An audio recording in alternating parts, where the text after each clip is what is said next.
Tapi dengar, Tuhan itu yang merancang masa depan kita. Percaya enggak Tuhan yang merancang masa depanmu? Mazmur 139:16 berkata bahwa dalam bukunya, dalam kitabnya, hari-hari yang belum ada itu sudah tertulis. Yakinlah, Tuhan yang rancang hidup kita, Dia yang tahu apakah permintaan kita itu mendekatkan kita atau menjauhkan kita dari kehendaknya. Seringkali kita minta yang tidak sesuai sama keinginan Tuhan. Kita ngotot. Bahkan bahayanya gini, sering yang kita minta itu mencelakakan kita. Saya cerita, dulu saya berdoa, Tuhan, aku pengen punya tangan pengharapan center yang besar. Ini jujur saya cerita. Saya pengen punya sekolah pelatihan otomotif di wilayah ini. Pelatihan jahit di sini. Pelatihan bengkel motor, benerin AC, listrik, plumbing, hospitality, cooking, semua saya udah rancang, saya gambar. Saya suka gambar, tapi padahal gak jago gambar. Ya, saya gambarnya kotak-kotak. Mimpi itu saya tulis. Saya pengen bikin asrama besar, laki-laki sendiri, perempuan sendiri.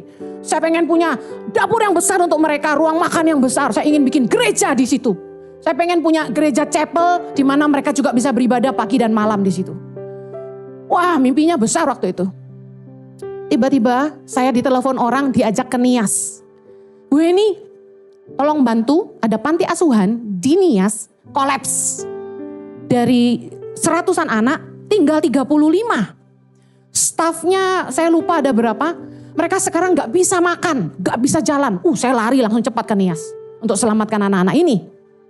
Begitu saya datang, saya kaget. Lahannya 2 hektar apa 5 hektar, besar sekali. Itu dapurnya besar sekali.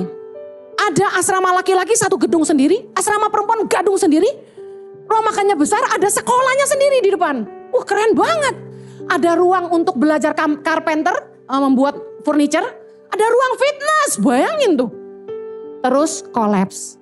Waktu saya duduk dengan pengurusnya, dikatakan gini, Bu Heni, kami tidak bisa kasih makan anak-anak lagi karena donasi berhenti. Ada kasus homoseksual dari owner dari panti asuhan ini. Disupport sama Jerman, nah yang si Jermannya homo juga. Anak-anak itu kenapa disuruh fitness? Karena dipakai. Gawat gak? Saya marah sekali. Terus yang dibukakan Tuhan saat itu adalah gini. Operasional terlalu besar, melebihi jumlah anak yang ada. Anaknya 35, operasional 80-an juta. Saya tanya buat apa 80 juta? Ya ini buat gaji-gaji pegawai-pegawai yang masih ada. Saya bilang gak layak ini dipertahankan, tempat ini sewakan aja ke sekolah. Sekolah lain. Anak-anak ini direlokasikan, diperkecil jadi 1 rumah aja saya bilang. Tapi apa yang sebenarnya Tuhan sedang ajarkan saya? Heni, kalau aku jawab doamu, punya tempat sebesar itu, kamu nanti pusing bayar listriknya ketimbang ngasih makan anaknya.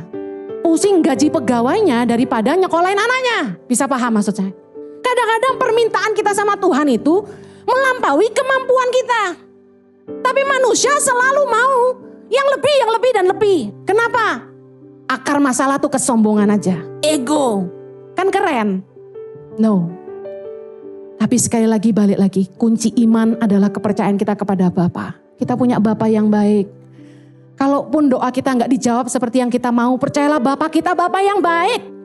Yang pasti memberikan yang terbaik buat anak-anaknya.